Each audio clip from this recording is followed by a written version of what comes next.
ជំរាបសួរពុកម៉ែបងប្អូនថ្ងៃនេះឆាស្ពៃក្តោបជាមួយប្រេងខ្យង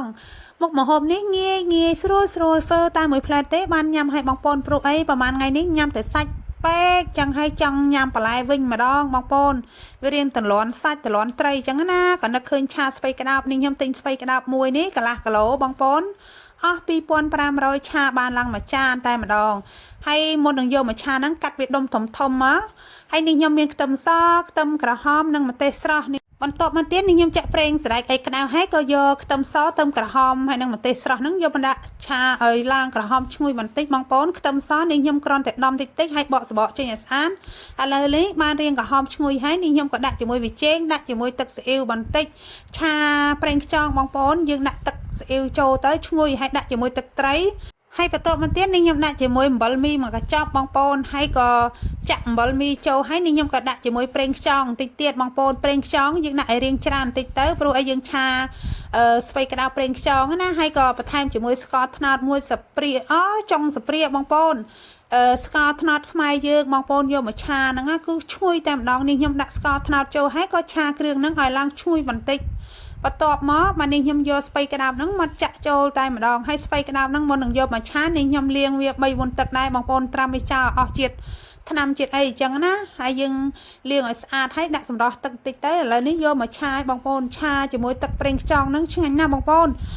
ធ្លាប់ញ៉ាំអត់នេះខ្ញុំឲ្យតែយូរទៅរនឹកមុខម្ហូបមិនឃើញក៏យកស្ពៃក្តោបហ្នឹងមកឆាជាមួយទឹកប្រេងខ្យងបងប្អូនគឺឆ្ងាញ់ណាស់បងប្អូននេះខ្ញុំឆាស្ពៃក្តោបមួយនេះហាពេលដែលឆាឆ្អិនបងប្អូនយកទៅញ៉ាំជុំជាមួយបងប្អូនកូនក្មួយគ្នា3 4 5នាក់បងប្អូនមួយចានពងក្រពើនឹងញ៉ាំអស់អាលេងតែម្ដងហើយឆាស្ពៃក្តោបនេះបងប្អូនឆាត្រឡប់ចុះត្រឡប់ឡើងឲ្យស្ពៃនឹងវាតុនចូលជាតិជាមួយទឹកប្រេងខ្យងនឹងបន្តិចទៅបងប្អូនបានឆ្ងាញ់កុំឲ្យវានៅរឹងពេកបងប្អូនរឹងពេកក៏អត់ឆ្ងាញ់ដែរបងប្អូនស្ពៃក្តោបយើងឆាឲ្យវាតុនបន្តិចទៅបានឆ្ងាញ់ហើយពងឆាហ្នឹងខ្ទះហ្នឹងវាល្អិលតលិចតកាវារៀងពិបាកឆាបន្តិចដោយសារនេះខ្ញុំកាន់អំពូលដៃមួយចំហៀងហើយដៃមួយចំហៀងទៀតឆាអញ្ចឹងទៅ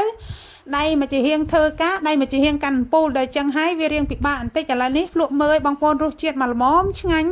អត់ប្រៃអត់ផ្អែមពេកបងប្អូនហើយឆាស្ពៃក្តោបជាមួយប្រេងខ្យងនេះបងប្អូនឆ្ងាញ់ណាស់បងប្អូនមិនបាច់ដាក់សាច់ក៏ឆ្ងាញ់ដែរនេះខ្ញុំឲ្យតែឆាស្ពៃក្តោបជាមួយប្រេងខ្យងហ្នឹងគឺរើសខ្ទឹមញ៉ាំហើយខ្ទឹមសដែលនេះខ្ញុំឆាជាមួយទឹកប្រេងខ្យងហ្នឹងបងប្អូនវាចូលជាតិគ្នាវាឆ្ងាញ់តែម្ដង